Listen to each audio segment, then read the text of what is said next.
Olá! Na aula passada estudamos a motivação. Hoje vamos ver outra habilidade do administrador, que é decidir. Há duas situações no cotidiano do administrador, segundo Maximiano, que exigem dele uma tomada de decisão: quando há um problema e quando se deseja aproveitar uma oportunidade. Um problema é uma situação que provoca frustração ou descontentamento. Uma oportunidade é uma situação onde há interesse e uma expectativa de recompensa. Problemas e oportunidades exigem uma decisão. A decisão pode ser definida como uma escolha entre duas ou mais alternativas disponíveis para resolver um problema ou aproveitar uma oportunidade. Todos nós enfrentamos diversos problemas e oportunidades que exigem uma decisão. Por exemplo, ao levantarmos, devemos nos decidir qual roupa vestir, o que comer, quando sair e outras decisões que vão aparecendo na medida que o dia se desenvolve.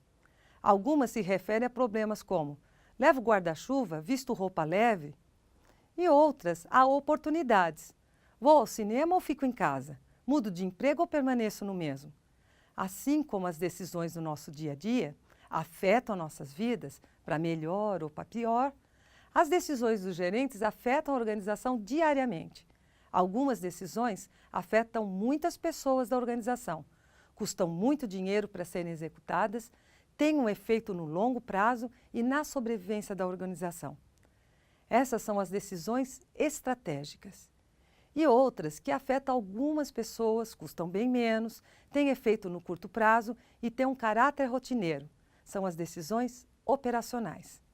A tomada de decisão é uma parte vital da atividade de dirigir, que se completa com as competências de motivar, comunicar e liderar. Por isso é importante conhecer o processo de decisão.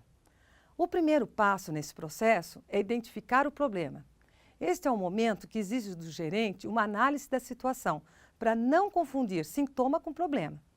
O segundo passo é levantar as alternativas de solução do problema. Essa atividade envolve muita pesquisa e tempo.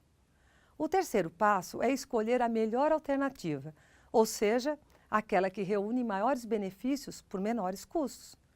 O quarto passo é implementar a solução. E, finalmente, o quinto e último passo é avaliar a alternativa escolhida e, assim, guardar informações que facilitam uma nova tomada de decisão. Se o problema não for resolvido, o ciclo se repete. Para apoiar a decisão dos gerentes, muitos métodos foram desenvolvidos. Vamos ver alguns dos mais comuns. Vamos começar pelo método de produção de ideias e informações de nome brainstorming, ou tempestade de ideias. Esse método está baseado em dois princípios.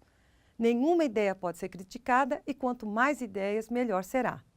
A consequência esperada é que ninguém se sinta constrangido em expor sua ideia e que a qualidade seja encontrada em meio à quantidade. Sendo assim, as pessoas se reúnem, são apresentadas a um problema e por um período de tempo vão falando suas ideias. Se bem utilizado, esse método favorece a criatividade, promove a integração das pessoas e pode gerar soluções inovadoras. Outro método muito utilizado nas empresas é a análise de Pareto. O objetivo desse método é definir prioridade dos problemas.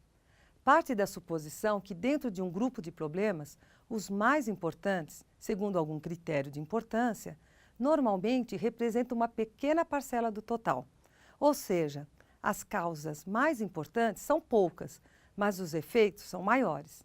E, por outro lado, a maior parcela representam causas insignificantes e produz poucos efeitos indesejados. Assim, uma vez conhecidas as causas mais significativas, o gerente já sabe quais problemas deve enfrentar primeiro.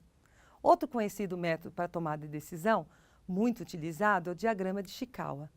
O objetivo desse método é a organização do raciocínio e a discussão sobre as causas de um problema.